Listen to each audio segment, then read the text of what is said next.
Hello, ladies and gentlemen. My name is Miguel Tijerina, and today I'm here to tell you about, or I'm here to let you know about fire prevention. Now, fire prevention is very important, especially right now with fires becoming more and more frequent, our population increasing day by day, so the severity of fires is increasing as well as our population. But I'm here to stress to you the importance of knowing how to prevent fires from occurring because by knowing fire prevention, we're able to help out our firefighters that may be responding to the scene, as well as help out ourselves by possibly preventing major fires from occurring in our everyday lives. And this presentation is not here to show you what to do in case of a fire. This presentation is here to let you know about the importance of fire prevention. And in fire prevention, there are three E's. Hold on, sorry. There are threes in fire protection. They're the fundamentals of fire protection. Now we're gonna go over them and talk about them. And I'm gonna start off with the first one. Now the first one is something that's become more prevalent throughout the years when it comes to prevention and fire safety, which is education.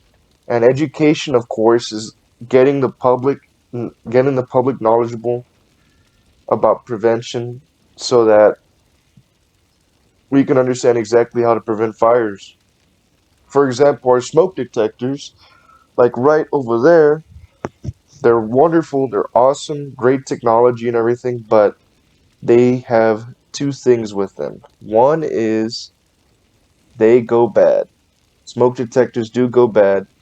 They might need replacing, and we might not know that or know when they might need replacing. So we got to become knowledgeable in that aspect. And also, they can also have false alarms go off with them as well, which false alarms like cooking fire, like a smoke goes up, fire, or a smoke goes up while you're cooking. It's like you're frying or something on the inside of your house and it just goes off. False alarm.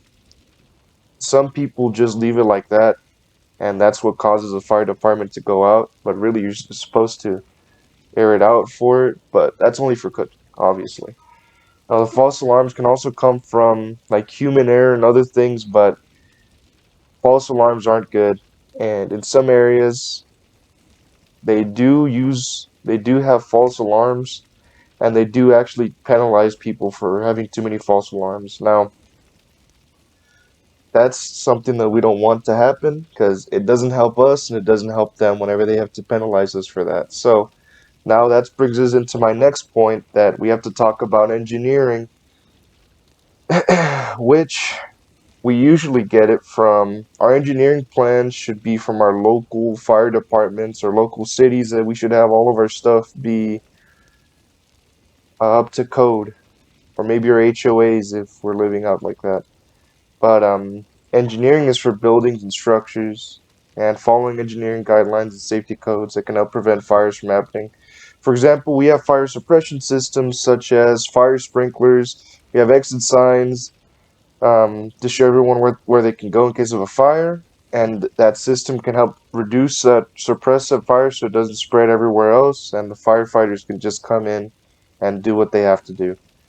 Um, Now, I believe that all new construction that's being done goes through the fire marshal or the fire department, but they definitely should be reading the schematics of new buildings and structures to determine exactly if it's correctly rated, that it's ready for it to be built, or if it needs to be went over again, so that way we can go ahead and actually have it ready to be built and be fireproof, or not fireproof, ready for fire prevention.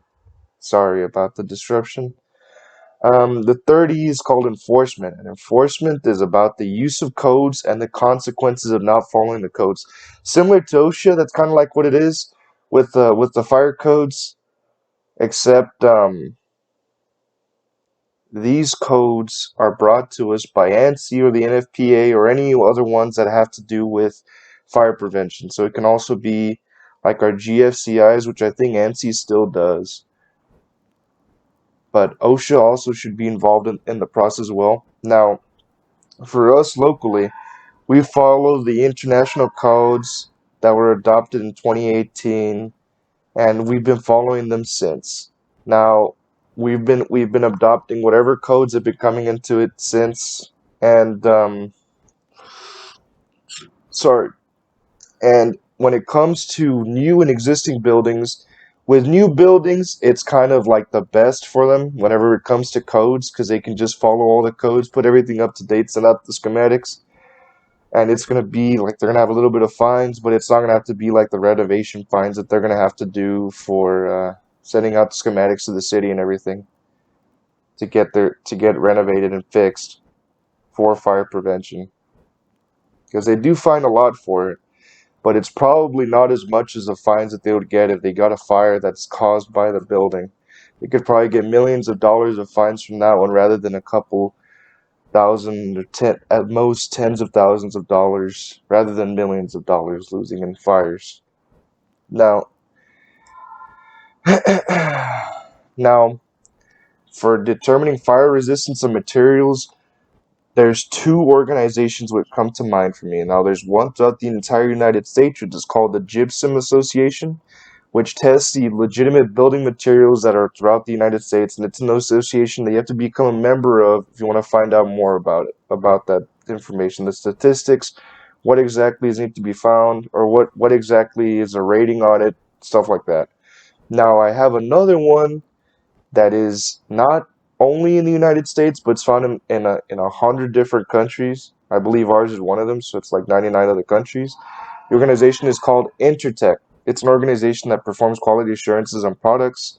It has the same kind of tasks, or it has a lot of tasks of quality control, but it can I'm thinking that it can do that building materials as well. That it can test for them for flammability, and and now to determine the ratings of materials, I believe that everybody follows the NFPA, at least for the United States, which are steps for the resistance is step one, check the building, make sure the exits, the shafts, everything, the ventilation, the elevators, everything is safe and it is rated or it is good for fire protection or it's not good.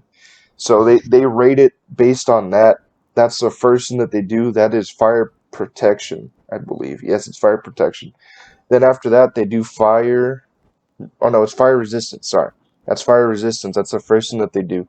Then after that, they go through their tables that they have in those previous chapters for the NFPA, and they go ahead and determine if it is good enough or not. And then they finally confirm it with other lists that they have of codes or texts that they have, and that's what they use it for.